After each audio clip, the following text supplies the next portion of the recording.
Good morning. I think I'm bang on the time, am I? I think it's bang on 10 o'clock here in Manchester, a very gloomy Manchester as well. The dog is messing around with the cable. Give over, you. Go away from the wire there, Jazz. A very gloomy and very cold Manchester again. It is the 30th of October 2018. Well, I always do that, don't I? I always do the date and the time. Old habits die hard.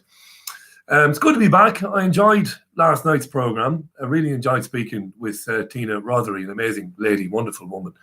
And that's a big story that Quadrilla has had to suspend fracking activity in Little Plumpton in the northwest. The only place is fracking in the UK right now, and it's had to suspend it because of the seismic activity, because of the earthquakes.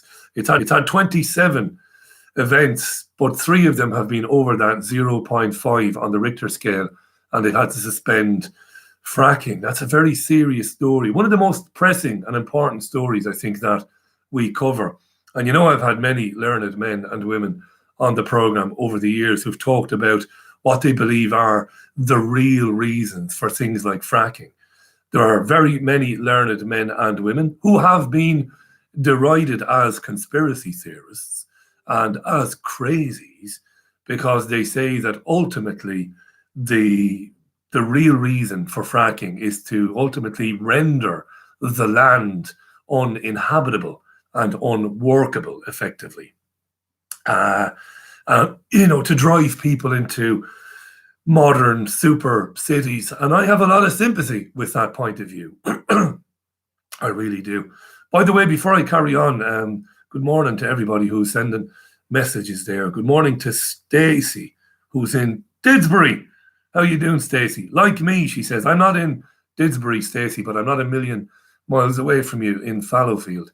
Nice to know you're listening this morning, and thanks for dropping in. Hi to Stuart, to Clyde, to Demon Gaza, to Terry, to Alternative Scope, to Martin in Spain, and to Dale Lynn. I'm going to stop now because if I do that, I'll be mentioning names all day long. Right, now, so Tina Rothery, fracking, last night. It's on YouTube now, the entire programme. And Tony Gosling, great guy, Tony, great presenter, great broadcaster. And he was speaking to me about a lot of different things last night. He rounding up the news. And one of the things we got into, which was very interesting, was the notion of privacy and a reasonable expectation of privacy. What does that mean, a reasonable expectation of privacy? Well, maybe we'll get into that in a minute. I got my first mobile phone I think it was in 1997. It wasn't a Nokia. It was a brand which I think has gone out of business now. I'm pretty sure because I can't remember the name of it. And it was a very basic model that my mother bought for me for Christmas as a present. It was a lovely present, in fact, and it worked very well. But it was a model that was being pushed by Tesco back in the mid to late 1990s. It was one of the first pay-as-you-go phones to be sold with SIM card from Tesco, whatever, right? That was 97 anyway. And it made calls and it sent text messages, and that was it. And it was very expensive because phoning using the pay-as-you-go, which you topped up all the time, was very expensive. And text messages, I think, were fairly expensive as well. That was the first one anyway. That was my first mobile phone. Nowadays, because I've been using a certain network for many years, they send me a brand new phone every 12 months. It's always the latest smartphone thing, nonsense. I don't use it anyway. I don't use it outside of making phone calls. I don't use it. I'm not on it. I'm not walking around like a feckin' zombie around the streets like a lot of people are doing these days. I don't carry it around in my pocket, and I'm not checking it all the time. I'm not. I'm an incredibly private person, and I have enormous respect for my relationship with my life partner. I won't call her my fiance anymore. It tends to wind people up. And I have a lot of respect for her and my friends, which are not numerous.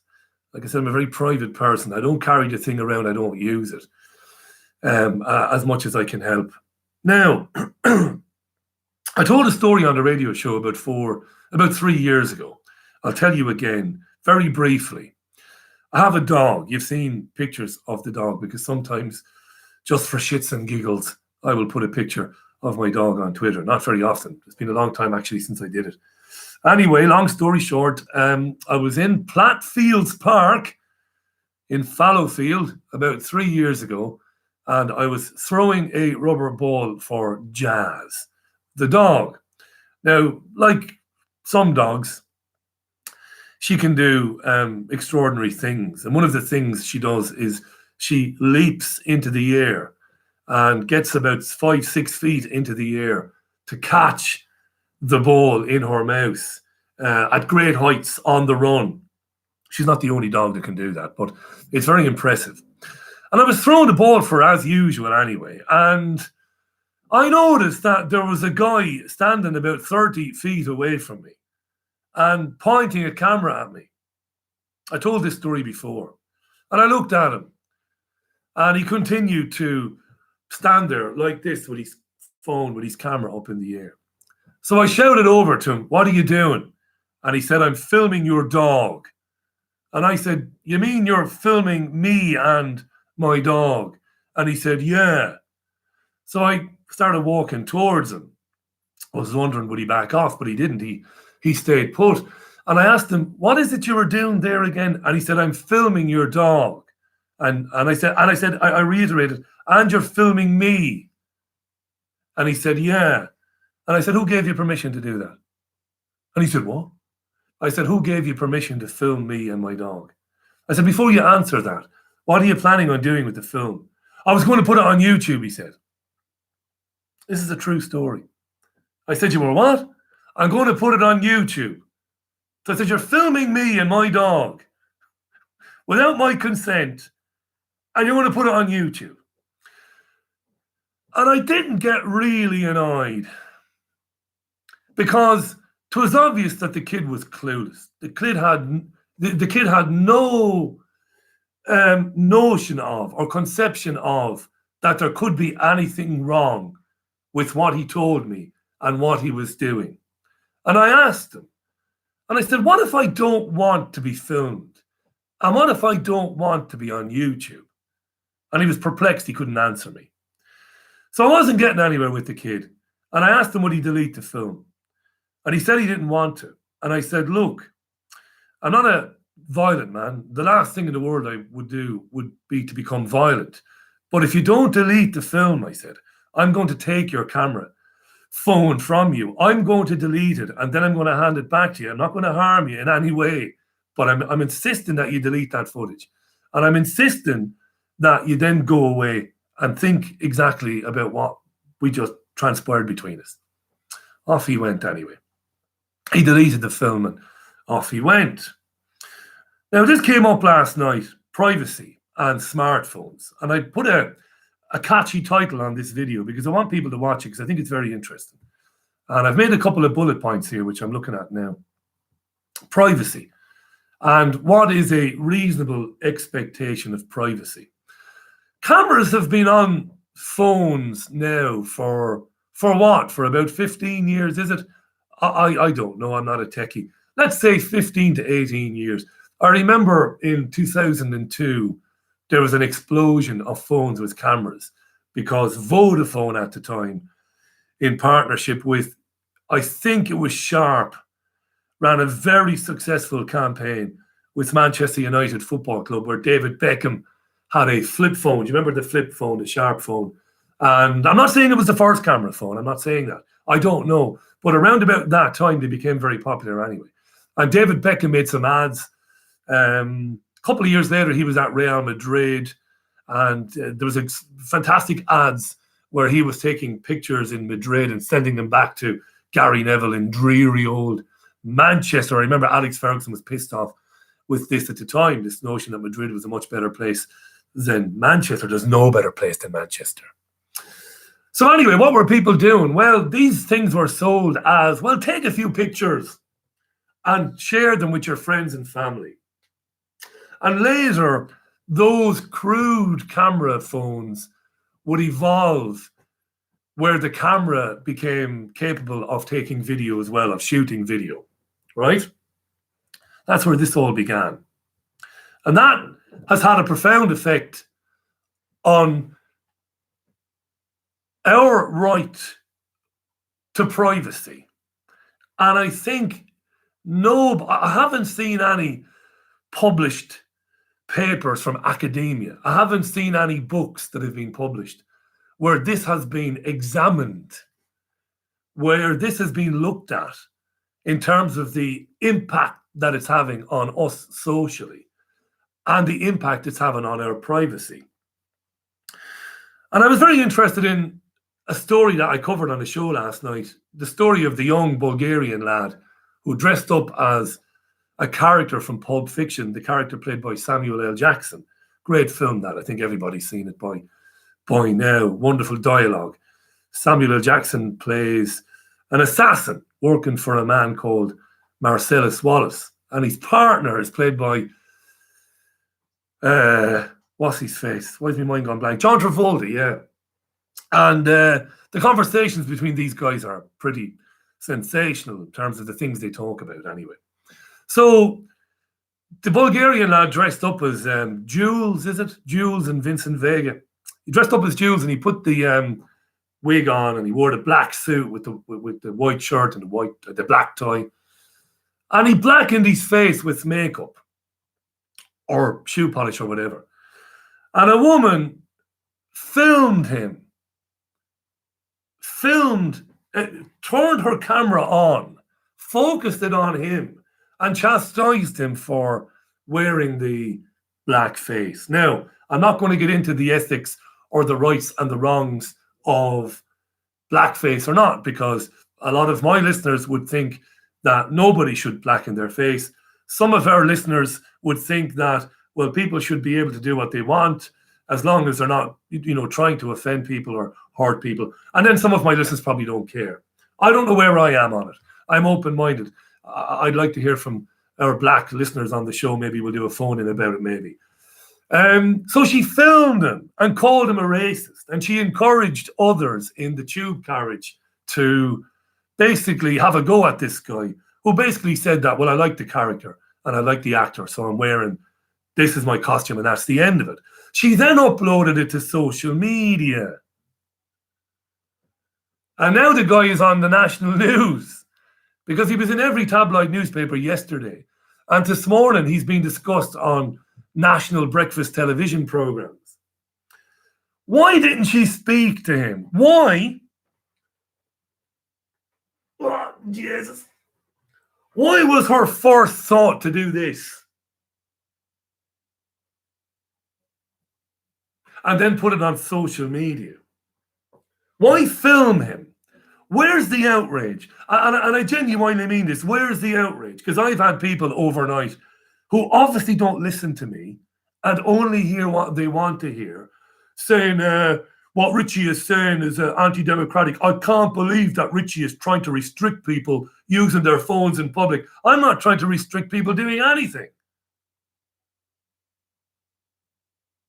But don't people have the right not to be filmed and for those films to be published without their consent? So what is reasonable expectation of privacy? Well, legally, scholars or legal academics will tell you that if you're on the tube or if you're on a high street, you don't have a reasonable expectation of privacy. You're in public. But I think that's very threadbare. That's very shabby, that. This idea that if you're in public or on a tube or on a bus, you don't have a reasonable expectation of privacy. You can't reasonably expect that people won't look at you. Of course, people will look at you. You can't reasonably expect that some people won't talk to you. Of course, some people are going to say, how you doing? You all right, mate? Yeah, I'm all right. Yeah, it's freezing, isn't it? Yeah, that's what we do. It's freezing.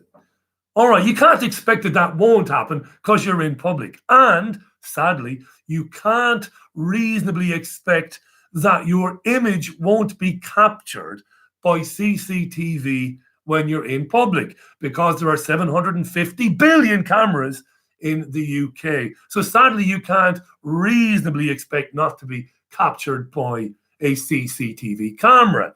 Now, there's a whole other argument about who is watching those CCTV images and what they are doing with the recorded material. That's an argument for another day. I'm not in favor of CCTV cameras everywhere. Don't hear what you want to hear and pick out little bits of what I'm saying. I'm with Pippa King on this.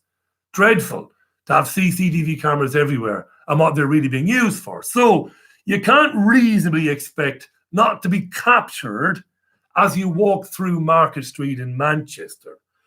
But can you reasonably expect to not have to put up with people filming you because they have noticed an idiosyncrasy of sorts, or because they think what you're wearing is funny, or because they think you look funny, or because they think you look ugly, or because they think you are doing something that would look funny on a YouTube video?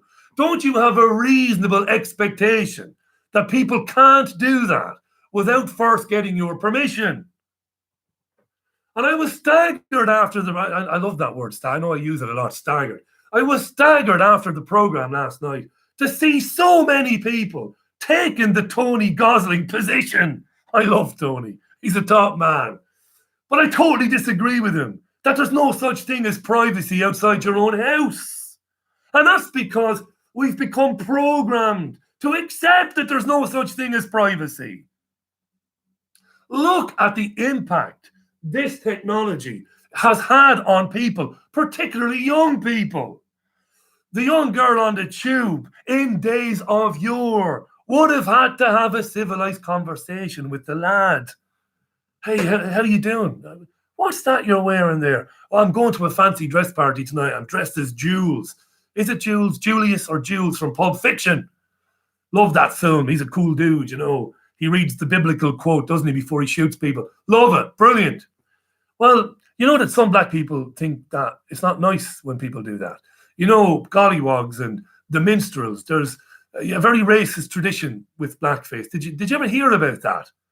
And they might have had a conversation, right? No, now I see something I don't like. I'm going to film the guy and I'm going to put it on social media. And people think that's okay. And other people think that there's something wrong with me and that I'm somehow pro-establishment by taking a position against that. The establishment loves this. Christ. How many shows have we done where we've talked about the access that the intelligence agencies have to that? It's on all the time. So is that. The microphone there and there. It's accessible 24/7. It really is. Reasonable expectation of privacy. You know, we have people videoing people now for reasons of ridicule. For reasons of ridicule, not very sophisticatedly put there. But that's what it is. Or because they have an idea that the subject of their filming holds a position that they don't agree with. So I'm going to film it and I'm going to put it on the internet.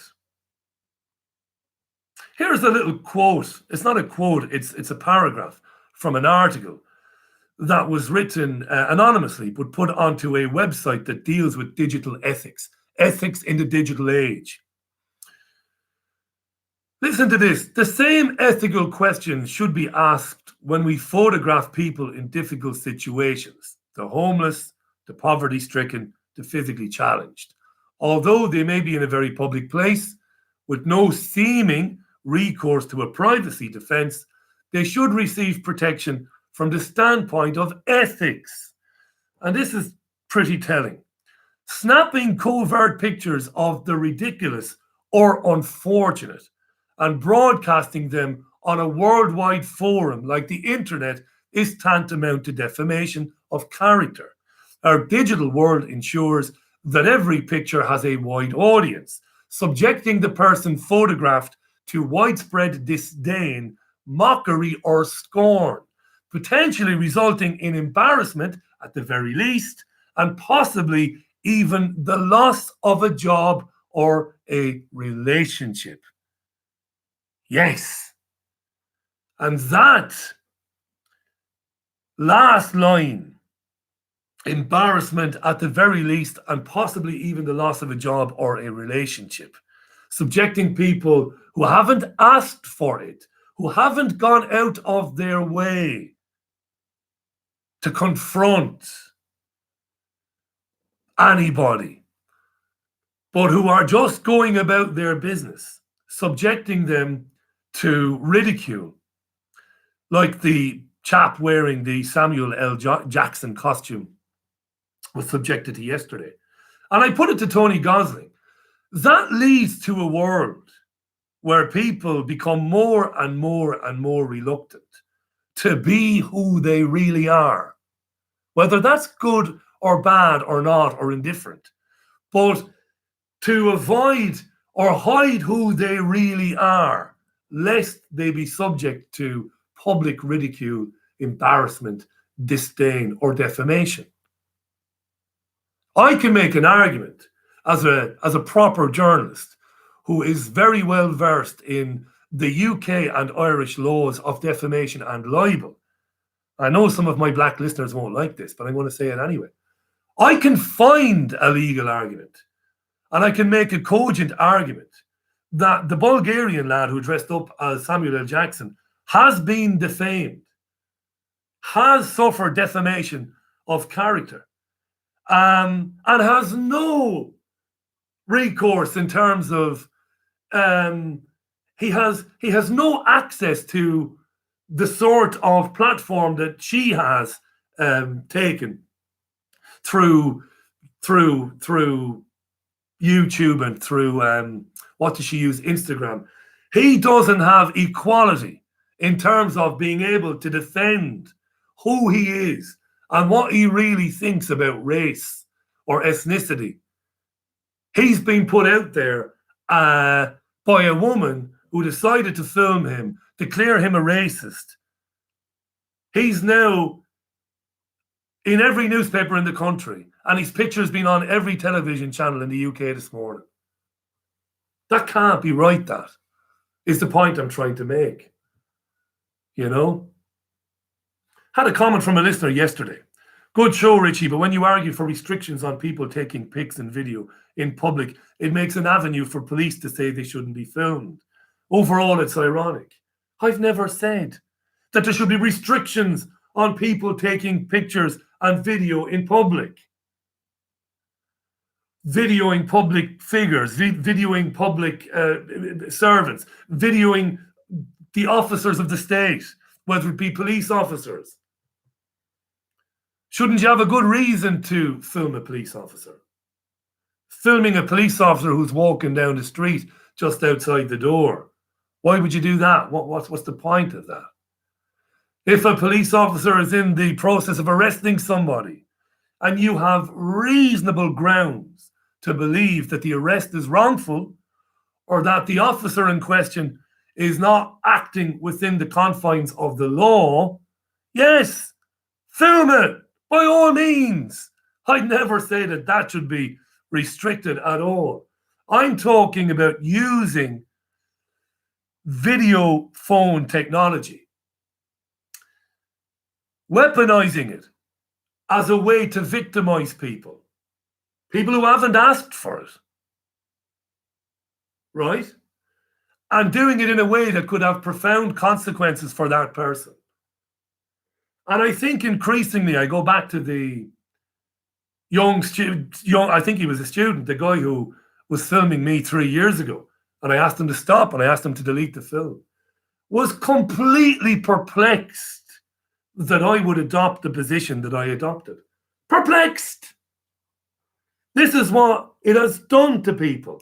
The rollout of this technology, people's addiction to social media. It has programmed them to think that it's normal. And who benefits from that? The system does. The establishment. Of course it does. Wants people running around on tubes and on buses, filming people and uploading it to Instagram and YouTube. It's crazy times. It really is bizarre to me that so many people, look, I don't have any problem at all with people disagreeing with me, you know. Christ almighty, disagree with me all day long. No problem with that. But I'm stunned that so many people agreed with Tony. There's nothing wrong with agreeing with Tony. Tony's a good guy. But Tony's contention that you basically have no right to privacy when you're outside your front door. That if I want to take photographs of you and video you, there's nothing you can do about it. I can put it on the internet and embarrass you and invite ridicule and embarrassment for you. And you're not a public figure. You're a private person, a private citizen, if you want to say that. You don't want that. I don't want that. You know, you want to have a conversation with me about whether blackface is right, whether it's wrong. We can do that all day long. Call me a racist. Put it on YouTube. Encourage the national press to publish it.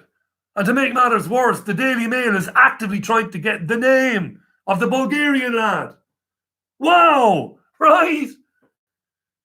The Digital Ethics website were absolutely spot on when they said it could have profound consequences for that chap. Profound consequences from an employment point of view, from a personal point of view. Could have hugely negative consequences for him going forward. It's crazy, crazy times we're living in. And I wanted to talk about that. I do believe that this is being weaponized. And it's being weaponized by a lot of people. But there is a group of people, increasingly younger people, who adhere to a kind of a narrow, fascistic, progressive agenda, how they see the world, the sanitized version of the world, where people can't say anything without being accused of misogyny or homophobia or transphobia or being a bigot or being a racist or whatever. And what we're seeing with people running around filming people at random,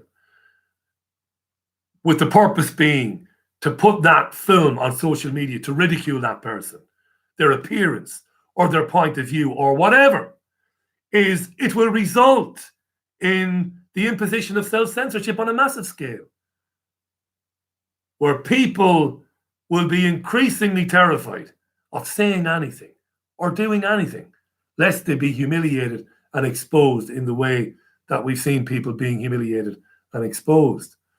So I think it's very interesting. Like I said, I haven't read or seen any, whether it's a sociologist or academic who's attempted to take this on. We're in, dare I say, it's a brave new world, dare I say that, where this is still relatively new.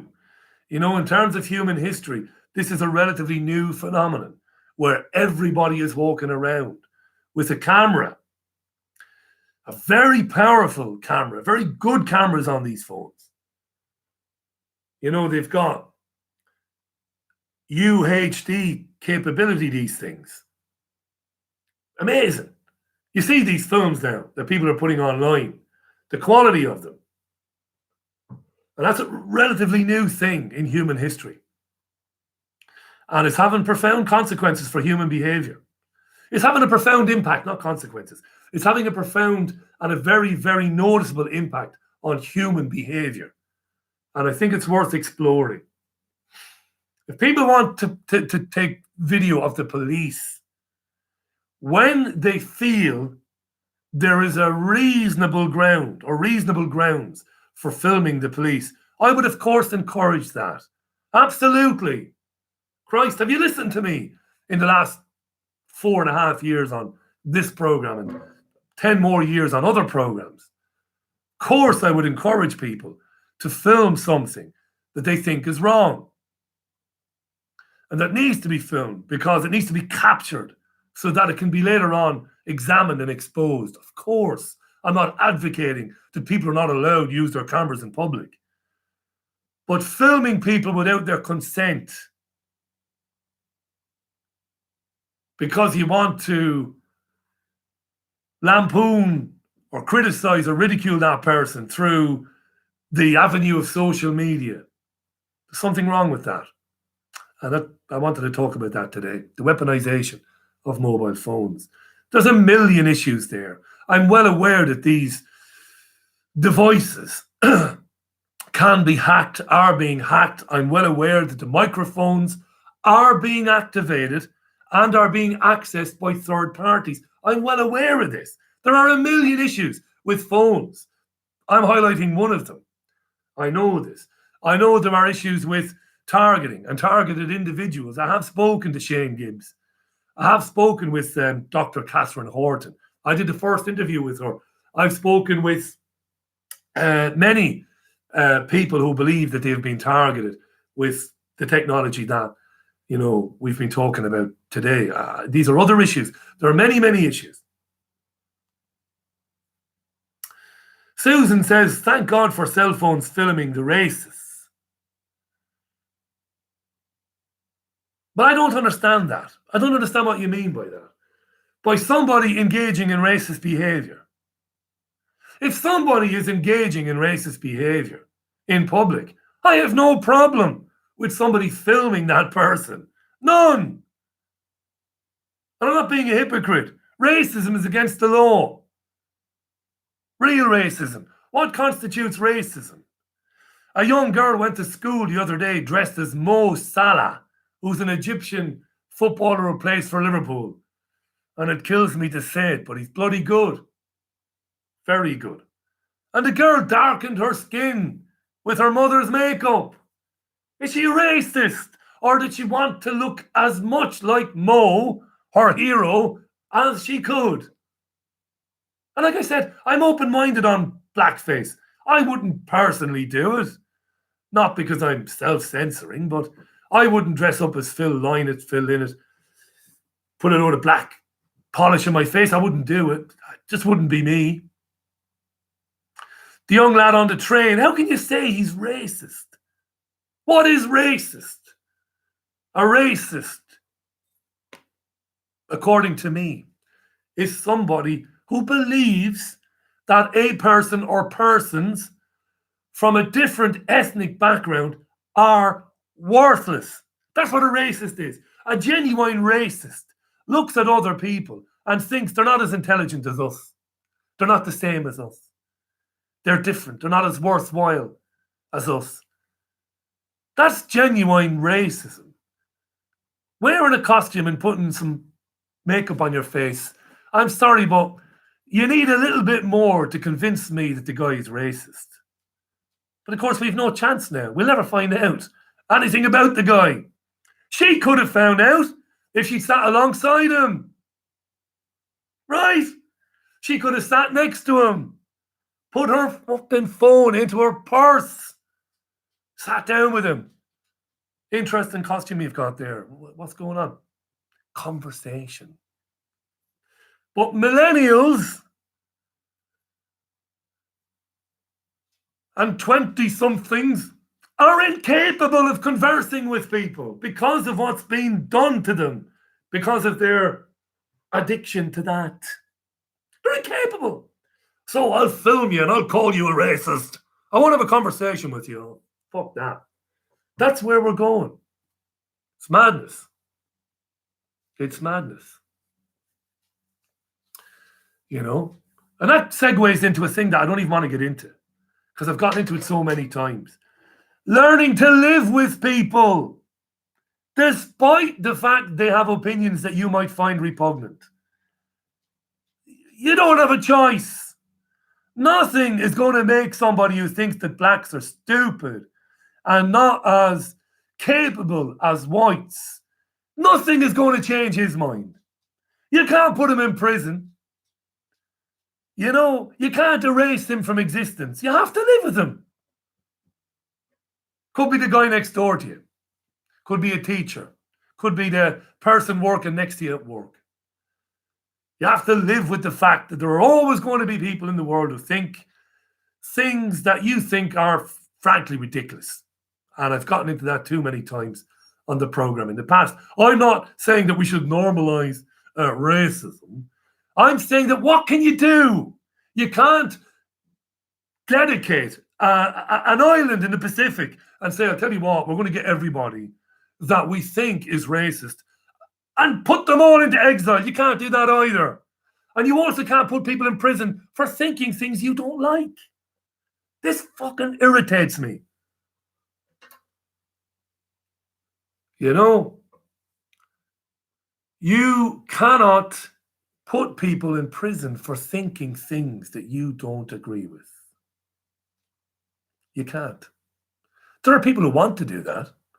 I know there are people who want to put people in jail for repeated incidences of perceived homophobia or transphobia or misogyny. There are lunatics who are proposing that repeated offenders will eventually get custodial sentences. Again, it's ludicrous to me that anybody would waste time worrying about what two men or two women do in the privacy of their own house. It's none of your fucking business.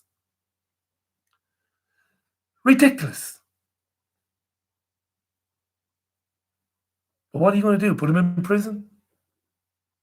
Gays are wrong, man. It's wrong. It's wrong to be gay. It's in the Bible. I don't agree with that. It's ridiculous. To me. What are you going to do with those people? Put them in jail? Run around after them, taking pictures of them, putting them on YouTube to ridicule them. Conversation is dying. Debate is nearly dead. These are mad times. I'm going to leave it there. As usual, I've prattled on too long. I've got a good show today. The radio show, of course, is at 5. And Sean Atwood, legend Sean Atwood, will join the program. And we're going to talk about the Netflix television series Making a Murderer 2, which I watched last week when convalescing with the future Mrs. Allen. See, I said I wouldn't say that again. And it's very, very interesting. And I've basically, what was I going to say there? I've covered the Stephen Avery and Brendan Dassey's story. And long-time listeners to the program will remember that in January of 2016, I interviewed the family. I interviewed Brendan's mother, Barbara, and I interviewed Dolores, Stephen's mother, and some of the extended family sat around the table and came on the Richie Allen Show live. And it was an extraordinary thing to be speaking to them. And we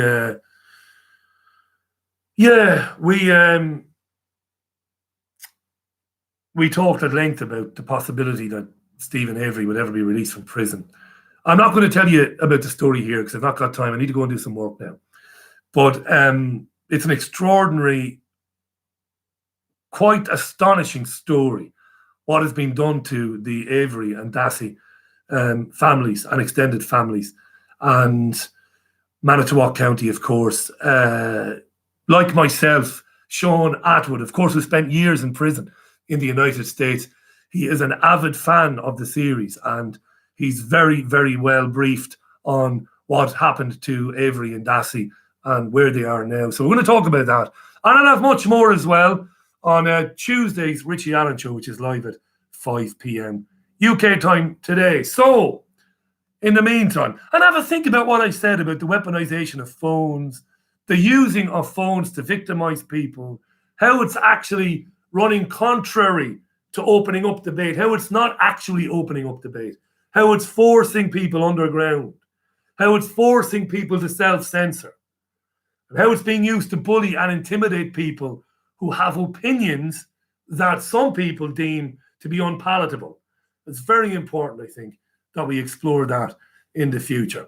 Right, I hope you have a good Tuesday. It seems to be brightening up out there.